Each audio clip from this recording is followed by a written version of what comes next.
मुझे 100 से ज़्यादा लोगों ने मेल किया था कि प्लीज़ एक यूट्यूब चैनल बना लो ताकि हमारी हेल्प हो जाए। तो मैंने कहा चलो ठीक है, बना लेते हैं। तो चलो आज स्टार्ट करते हैं नया वीडियो, जिसका टॉपिक होगा how to grow quickly without spending money. तो अगर आप जल्दी ग्रो करना चाहते हो और आप बिगिनर हो तो मैं आपको बताता हूँ कि रिसर्च कैसे और कहाँ कितनी करनी है। तो पर उससे पहले आप ये जान लो कि आपको कौन से हीरोज़ के मेडल्स निकालने हैं, क्योंकि अगर आप सही हीरोज़ के मेडल से निकालते तो आपको रिसर्च स्पीड और कंस्ट्रक्शन स्पीड थोड़ा कम हो सकती है। तो सबसे पहले आपको स्कारलेट बोल्ट, कंस्ट्रक्शन स्पीड के लिए स्कारलेट बोल्ट ये रहा। इसमें आपको जैसे इसको आप लेजेंडरी पे कर देते हो तो आप 20% तक कंस्ट्रक्शन स्पीड आपको मिल सकता है। तो इसलिए इसके मेडल्स निकालो आप ताकि इसे गोल्ड कर सको। और फिर इसके बाद आपको सेज ऑफ स्टॉर्म्स, इसको करते हो तो इस पे भी कंस्ट्रक्शन स्पीड आपको 20% मिल जाता है। पर मैंने इसको इसलिए नहीं किया है क्योंकि मैं मतलब बेसिकली जेम्स पे ज़्यादा ध्यान देता हूँ और मतलब वॉर पे ज़्यादा ध्यान देता हूँ, इसलिए ये मैंने इस पे नहीं निकाला। और कोलोजियम के हीरोज़ निकाले मेनली। कोलोजियम में ट्रिक्स्टर काफ़ी अच्छी होती है और रिसर्च स्पीड के लिए भी काफ़ी अच्छी है। इसके मेडल्स आपको ज़रूर निकालने चाहिए। ट्रिक्स्टर के मेडल्स निकालने से आपको 25% तक रिसर्च स्पीड का फ़ायदा मिल जाता है। तो बेटर होगा कि आप ट्रिक्स्टर के मेडल्स निकाल लो और गोल्ड कर दो ट्रिक्स्टर जितना जल्दी हो सकता है। फिर मैं चाहता हूँ कि आप आपका प्लेयर लेवल जो आपका है वो अगर 45 से कम है तो आप वॉर गियर्स पे ज़्यादा ध्यान मत दो। आप केवल कंस्ट्रक्शन गियर्स पे, और ये वर्कशॉप है, वर्कशॉप को ओपन करो।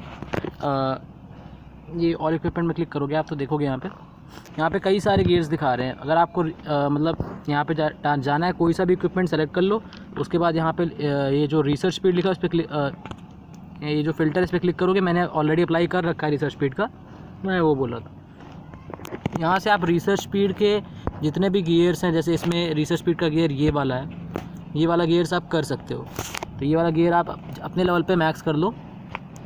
जो भी गियर आपको अपने लेवल पे मिलता है रिसर्च स्पीड और कंस्ट्रक्शन स्पीड का, वो आप मैक्स कर लो। जैसे मान लीजिए ये है तो इसे आप मैक्स कर सकते हो, है ना। और इसमें ये है, तो ऐसे जितने भी गियर्स हैं आप अपने लेवल पे मैक्स कर सकते हो, मैक्स कर लो कंस्ट्रक्शन और रिसर्च के। वॉर गियर्स पे ध्यान मत दो क्योंकि वॉर गियर्स का मतलब ज़्यादा सेंस नहीं बनता, क्योंकि वो अच्छे नहीं होते आपके में। अगर आप एग्जांपल देखना चाहो तो अभी देख लो। आप देखो वॉर गियर्स के अगर मैं एग्जांपल देता हूँ तो मान लो मैं अगर इन्फेंट्री अटैक चाहता हूँ, इन्फेंट्री अटैक मैंने क्लिक किया, उसके बाद देखा तो मैंने देखी अभी ये इस पर 38% इन्फेंट्री अटैक है मिथिक करने पे। और यही इस पर अगर मैं बाद में जाता हूँ एकदम लास्ट पे, जब मेरे पास 55 या फिर उसके प्लस का लेवल रहता है, तो इन्फेंट्री अटैक देखो इस गियर पे देखो 28% इन्फेंट्री अटैक, कैव अटैक भी 28% है, और रेंज अटैक भी 17.5%। तो काफ़ी अच्छे गियर्स आपको बाद में देखने को मिल जाते हैं। तो अगर आप वॉर गियर्स अभी से मतलब पहले से ही शुरुआत से ही अगर वॉर गियर्स पे ध्यान दोगे तो फिर आप लास्ट में नहीं कर पाओगे, क्योंकि जो फ्री टू प्लेयर्स होते हैं उन पे मटेरियल्स काफ़ी कम होते हैं, और जब मटेरियल्स कम होते हैं तो फिर लास्ट में आप गियर्स नहीं निकाल पाओगे।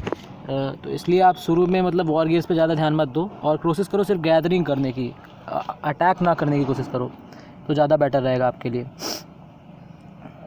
रिसर्च के लिए अब मैं रिसर्च के लिए बताता हूँ कि आपको रिसर्च कैसे करनी है। तो रिसर्च के लिए सब आप एकेडमी खोलोगे, सबसे पहले इकॉनमी में खोलोगे। इकॉनमी में आप कंस्ट्रक्शन स्पीड को मैक्स कर पाओगे अपने लेवल पे, जितना आप मैक्स कर सकते हो उसे मैक्स करना है। फिर उसके बाद वेट ट्रेनिंग।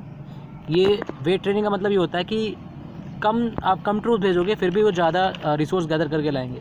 और आपको यही याद रखना है कि गैदरिंग करनी है ज़्यादा, और अटैक किसी पे नहीं करना है, क्योंकि आप पे अच्छे वॉर गियर्स नहीं होंगे अभी।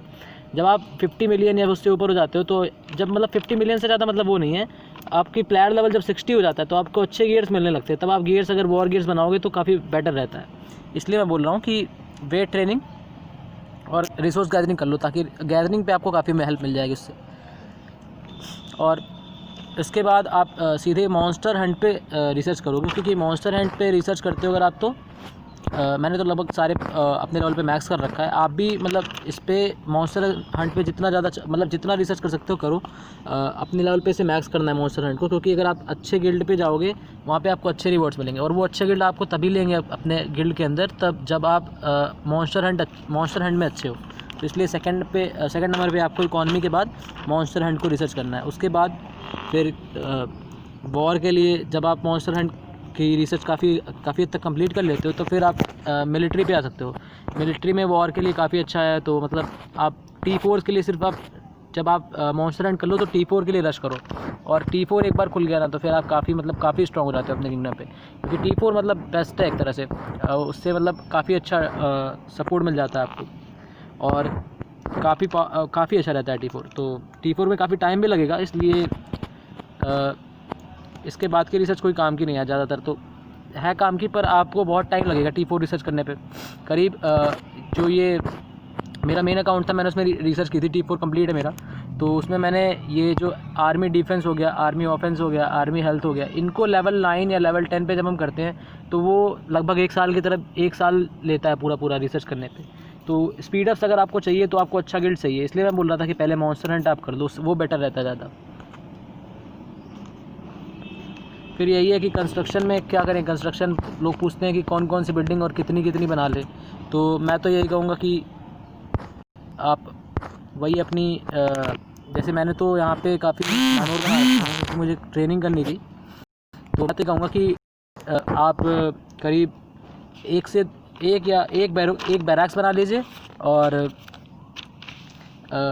तीन मैनोर बना लो, और बाकी सारे इन्फर्मरी कर दो। क्योंकि इन्फर्मरी से ये रहता है ना कि आप काफ़ी ज़्यादा मतलब अगर आप डेड्स वगैरह तो आती नहीं है, मतलब मैनोर से ये रहता है कि आपको लगता है गोल्ड प्रोडक्शन है कुछ नहीं देगा, पर इसमें ट्रेनिंग स्पीड होती है। अगर आप मैनोर को देखोगे तो उसमें मैनोर में देखो आप ट्रेनिंग स्पीड आपको मिलती है, ये देखो मैनोर में अच्छी खासी आपको ट्रेनिंग स्पीड मिल जाती है, इसलिए आपको मैनोर को अपग्रेड करना जरूरी होता है। देखिए 16% तक ट्रेनिंग स्पीड मिलती है, अब आप 24 कर देते हो मैनोर को, तो मैनोर को आपको अपग्रेड करना है, और मतलब मैनोर 3 बिल्ड करने, ज़्यादा बिल्ड मत करना, और इन्फर्मरी को अपग्रेड करना है। इन्फर्मरी बाकी सारी इन्फर्मरी रखना, क्योंकि अगर आप जब आपके पास ट्रूप ज़्यादा हो जाते हैं तो इन्फर्मरी की बहुत ज़रूरत पड़ती है। और जो आपको शील्ड्स खरीदने में जेम्स बर्बाद नहीं करने हैं, क्योंकि शील्ड खरीदोगे जेम बर्बाद करोगे वो कहीं काम नहीं आता शील्ड। वो मतलब जितने भी आप शेल्टर कर सकते हो, शेल्टर करना चाहिए आपको। 12 आवर शेल्टर होता है, इसमें आप शेल्टर कर सकते हो मैक्सिमम ट्रूप जितने भी आपके पास आते हैं। जैसे मेरे पास मान लो 226 के की कैपेसिटी है अभी शेल्टर करने की, पर मेरे पास 400 के ट्रूप्स हैं। अभी तो सारे बाहर है गैदरिंग कर रहे हैं, ये देखो मैं दिखाता हूँ, मेरे पास करीब 400 के ट्रूप्स होंगे आसपास, 400 के इस अकाउंट में मेरे पास 416 के ट्रूप्स हैं जैसे। तो इसमें से मेरे पास 226 के की कैपेसिटी है शेल्टर करने की। तो मेरे पास तो खैर काफ़ी ज़्यादा मतलब रिसोर्सेज होते हैं, इसलिए मैं डेली शील्ड अप्लाई करता हूँ 24 आवर। पर अगर आप नए हो और बिगिनर हो तो आपके पास ज़्यादा ट्रूप्स नहीं होते हैं, तो आप शेल्टर कर सकते हो डायरेक्टली, शील्ड अप्लाई करने की ज़रूरत नहीं है। और ज़्यादा प्रॉब्लम होती तो अगर थोड़े ट्रूप्स बच रहे हैं, जैसे मान लो आपके 10 के या 20 के ट्रूप्स बच रहे हैं, तो आप उनको अपने किसी फ्रेंड के पास भेज दो जो शील्ड कर रहा है, या फिर जो ऑनलाइन है उसके पास भेज दो। फिर जब आप वापस से ऑनलाइन आओगे तो आप उससे वापस ले लेना, गैरिशन कर सकते हो आप। और लोग ये भी पूछते हैं कि कितने फील्ड्स बनाएं, कितने माइंस बनाएं। तो फील्ड हमेशा आपको एक ही बनाना है, क्योंकि फूड जब आपके पास बहुत सारे सोल्जर्स हो जाते हैं तो फूड प्रोडक्शन मतलब फूड का जो अपटेक होता है वो बहुत ज़्यादा होता है, तो आप मैनेज नहीं कर पाते उसको, इसलिए आपको फील्ड केवल एक ही बनाना है। फिर आप कुछ लोग हाइपर फार्मिंग करते हैं, मतलब क्या कि किसी स्टोन की बस ही करेंगे, सारे स्टोन वाले बना देंगे, सारे माइंस ही बना देंगे। तो ऐसा नहीं करना, ऐसा कर सकते हो अगर आप चाहो तो, पर मैं तो ऐसे मतलब हाइपर फार्मिंग को ज़्यादा पसंद नहीं करता। तो मैं तो ऐसे ही बोलूँगा कि आप जितने चाहो उतने मतलब सबको बराबर ही बना लो, माइंस वगैरह आपके, और ये लंबर मिल, और ये आपके जो मतलब ये स्टोन वाला क्या बोलते हैं इसे, फेरी, ये सब बराबर ही बना सकते हो, वही उतना ही फ़र्क पड़ता है, उससे ज़्यादा फ़र्क नहीं पड़ता। और सबसे पहले कैसल 25 करना है, इसलिए केवल उसी बिल्डिंग को अपग्रेड करेंगे। जैसे मेरा कैसल 25 हो रखा है, आपको भी 25 करना जल्दी से जल्दी, क्योंकि ज़्यादा ज़रूरी रहता है, मतलब हर चीज़ के लिए कैसल 25 ज़रूरी रहता है। तो कैसल 25 करना है, और जिस बिल्डिंग की ज़रूरत है कैसल को अपग्रेड करने के लिए उसी को आप अपग्रेड करना, सारी बिल्डिंग्स को अपग्रेड मत करना। सारी बिल्डिंग्स को अगर अपग्रेड करोगे तो फिर टाइम बहुत लग जाता है, इसलिए आप सारी बिल्डिंग्स को अपग्रेड करने पे ध्यान मत दो, केवल कैसल को अपग्रेड करो, और जो बिल्डिंग एसेंशियल है बस उसी को अपग्रेड करो बस। और और तो क्या ही बताऊँ मैं। ठीक ही आज के लिए बस इतना ही करते हैं। और बताओ कैसा वीडियो रहा, कमेंट पे बताना। पहला वीडियो है, लाइक करो, सब्सक्राइब करो और शेयर करो।